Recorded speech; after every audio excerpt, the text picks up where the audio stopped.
Takik était un jeune garçon inuit, connu dans la région pour sa beauté mais aussi pour sa cécité.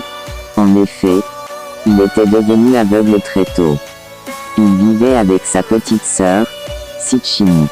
Celle-ci, malgré son jeune âge, savait déjà entretenir la lampe à huile, préparer les pots et coudre des vêtements chauds et résistants.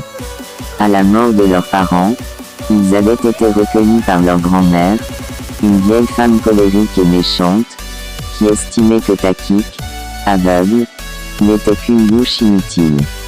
Ils habitaient tous les trois sous un igloo qui, en ce début de printemps ensoleillé, commençait à fondre et menaçait de s'écrouler.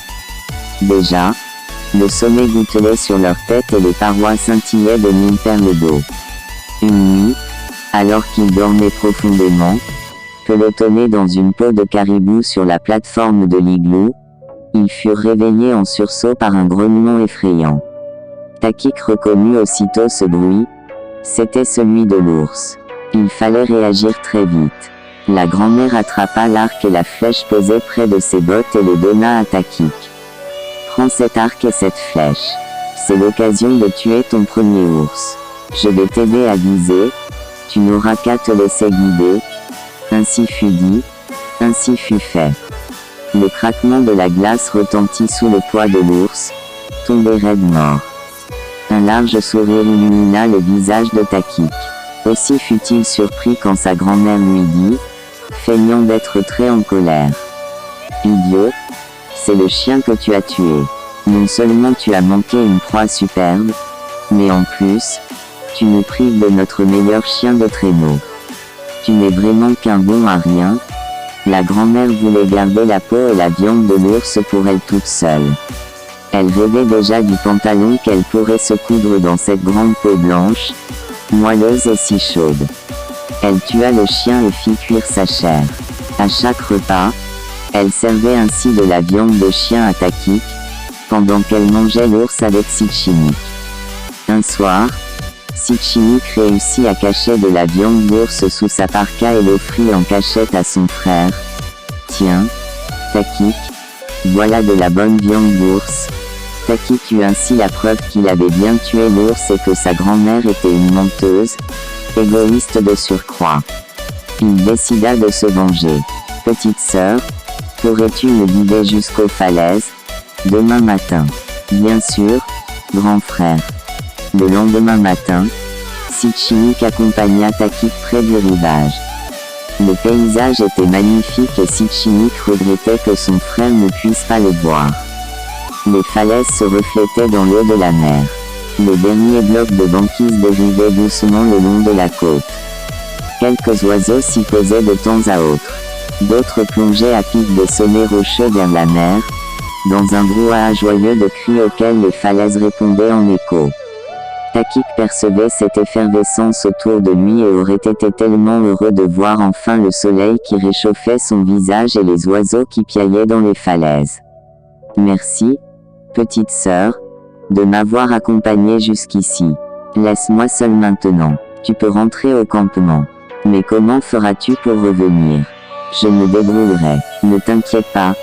Sitchinik prit le chemin du retour, laissant son frère seul, assis sur un rocher.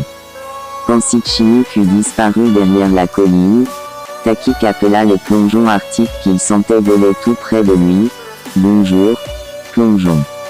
Les aînés disent que tu as des pouvoirs et que tu peux redonner la vie. Est-ce vrai? Oui, c'est vrai, mais cela exige beaucoup de courage. Je suis prêt. Le plongeon prit Takik entre ses pattes et le plongea une première fois dans l'eau glacée de la mer. Takik ressortit immédiatement la tête de l'eau, le froid lui brûlait les tempes. Il reprit ses esprits et découvrit qu'il percevait un peu de lumière. Mais aussitôt, l'oiseau lui replongea la tête sous l'eau. Cette fois, Takik réussit à rester un peu plus longtemps immergé, en apnée. Et quand il remonta pour respirer, il vit des formes, autour de lui. Une troisième fois, l'oiseau lui plongea la tête dans l'eau tellement longtemps que Takik eut peur de se noyer. Lorsque le plongeon lâcha prise, le garçon revint enfin à la surface.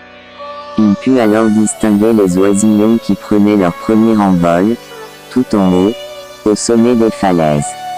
Ébloui par tout ce qu'il découvrait, il remercia le plongeon et prit le chemin du campement. Il était si heureux qu'il sautillait d'un rocher à l'autre. Lui qui avait toujours marché prudemment, à tâtons pour ne pas tomber, il pouvait maintenant jouer comme les autres enfants. À l'approche de l'igloo, il ralentit son allure et reprit sa démarche hésitante. Personne ne devait savoir qu'il voyait de nouveau. La vie reprit son cours normal. La grand-mère continuait de brimer Takik et celui-ci se demandait comment se venger. L'occasion rêvée arriva bientôt. Un matin, Takik fut réveillé brutalement par sa grand-mère. « Dépêche-toi flemmard. Tu n'entends pas tout ce bruit autour de toi. Les belugas sont arrivés. Il ne faut pas rater cette occasion. Enfile ton pantalon et ta parka, et prends le harpon. Nous partons. Espérons que nous pourrons au moins en attraper un petit. » Quand ils arrivèrent sur la plage, la grand-mère enroula la corde du harpon autour de ses hanches. « Je vais t'aider à hisser le beluga hors de l'eau quand tu l'auras harponné. Mais comme je ne suis pas assez forte pour retenir un beluga adulte, il faut que tu en harponnes un petit. Laisse-moi guider ton bras vers le jeune beluga que j'aperçois là-bas. Voilà, tire maintenant. » Mais plutôt que de choisir la petite baleine, Takik lança son harpon vers un énorme mâle. La pointe se ficha solidement dans la chair de l'animal, qui, sous l'effet de la douleur, se mit à nager encore plus vite. La grand-mère n'eut pas le temps de se dégager de la lanière du harpon.